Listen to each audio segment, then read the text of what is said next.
Back to that Kevin Show with Kevin McCullough. All right, welcome back. Kevin McCullough from New York, Times Square, actually. Glad to have you with us, and very glad to welcome my next guest, who I got to know a number of years ago when she was doing some contributing work over at the Fox News channel, and I think it was like an after party that we all ended up at the same restaurant and had a great night, and she and my bride chatted up the night, and I spoke with her husband, and everyone around the table got to know each other better, but it was really a great introduction for me to learn about a concept called lawfare, as she is the founder and still executive director of a thing called the Lawfare Project. Ladies and gentlemen, put your hands together and please welcome Brooke Goldstein.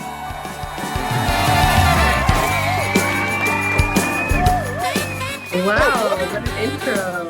Well, we try to please, and good to see you again. Tell us a little bit about who Brooke is, where she came from, and why she became so dedicated to the cause of what the Lawfare Project is. I think what drives me, I am a civil rights attorney, and I am dedicated to ensuring that never again is really a reality. And, we are taught, the Bible teaches actually, that in every generation, haters will rise up against the Jewish people. And we've seen that to be true. And what makes the difference in our destiny is not anti-Semitism. Anti-Semitism has existed, will always exist.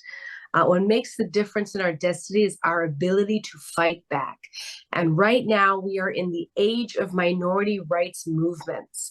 And the Jewish community is the oldest, most persecuted minority community in human history. No doubt. And I believe that now is the time that our civil rights are protected. Now is the time we stand up and demand equal protection under the law.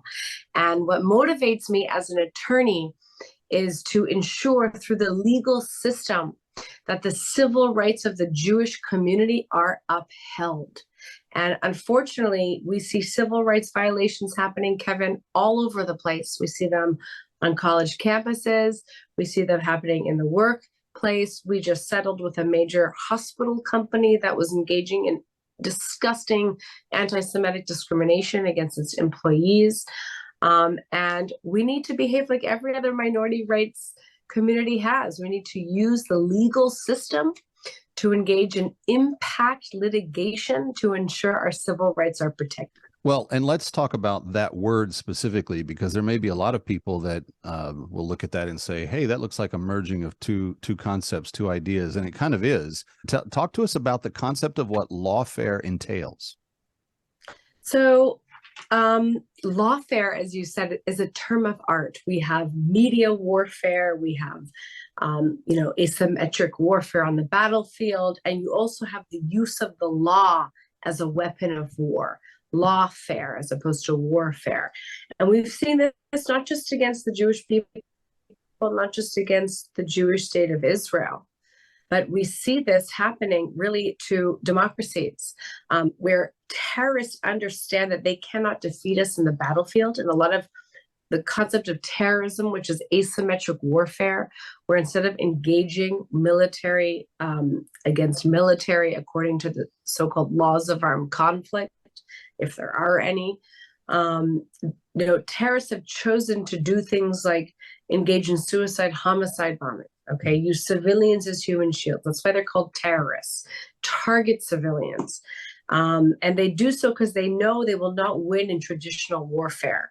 And so is true when it comes to lawfare, that when you cannot win on the battlefield, you use the legal system by filing frivolous and malicious lawsuits in an attempt to undermine and defeat the ability of your opponent, who most often is the one who adheres to the rule of law, to defeat them and weaken them.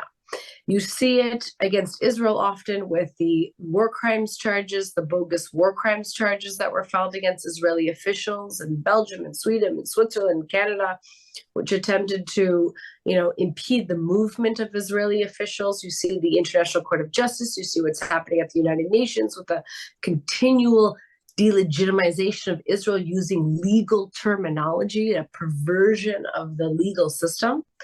And what we do is we say, enough is enough. We are on the defense and really, the offense is where we should be, because the truth is on our side, the law is on our side. We're the ones that are law abiding, and we need to go to courts of law and ensure that those who are actually violating the law, engaging in civil rights abuses, engaging in violations of laws of armed conflict, war crimes, those are the ones who should be held accountable. I want to mention the concept of this very specifically because during the Obama years, you had an administration that was very much encouraging the transplant of a lot of communities from the Middle East that would be primarily anti-Semitic, and they were kind of positioned in places where they stayed together and kind of formed subcultures here in America. So, for instance, the congressional district that Ilhan Omar represents is a Jew-hating hive of people that have just transplanted themselves from one place, not really become Americans, but now they've elected a representative to echo their views in our Congress. And we have actual anti-Semitic Jew hatred espoused from the well of the United States Congress, something that is inconceivable just a few decades ago. And yet here we are. Brooke, we've only got 2 minutes before our first break. Just respond to the idea that there is a subversive anti-Semitic strategy being executed in the States right now.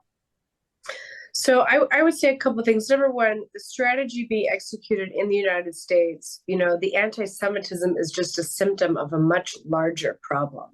You have billions and billions of dollars coming in from foreign countries like Qatar, like Saudi Arabia, like Russia, like China, that are being used to fund our institutions of higher education. I'm not talking about hundreds of millions, I'm talking about billions. You have memos of understanding that are being entered into with these foreign governments. Those memos of understanding are not being made public by these academic institutions, and they're affecting the teachings that are happening on campus, whether it's anti-white, whether it's painting the Jew as the white colonial oppressor, whether it's total historical revisionism, whether it's pushing grooming on our kids, or whether it's pushing plain old anti-Semitism. I think we have a crisis in our culture right now, an existential crisis, and it's tied to foreign funding. And in terms of what you said about Ilhan Omar, Jew hatred has become systemic in the United States. I don't think that, like you, I never thought those words would come out of my mouth. We saw what was happening in Europe. We followed what was happening in France and so on, and all the French Jews, making Aliyah to Israel. We thought, that could never happen here in the United States, which is ridiculous. Because if you look back at Germany, okay, in the late 1920s and early 1920s, this was the most pluralistic, secular society where Jews were assimilated, integrated, and proud Germans who actually fought on the German side of World War I. And it was always the shock. How could this ever happen in Berlin? And we're repeating, unfortunately, the same thing right now. I hate Holocaust analogies, but you have to look. The health of a society 10 years from now is dictated by what's being taught in the institutions, the academics, and its hatred. She's Brooke Goldstein. I'm Kevin McCullough. We're coming right back from New York. Don't go away. Ready or not, we'll be right back. That Kevin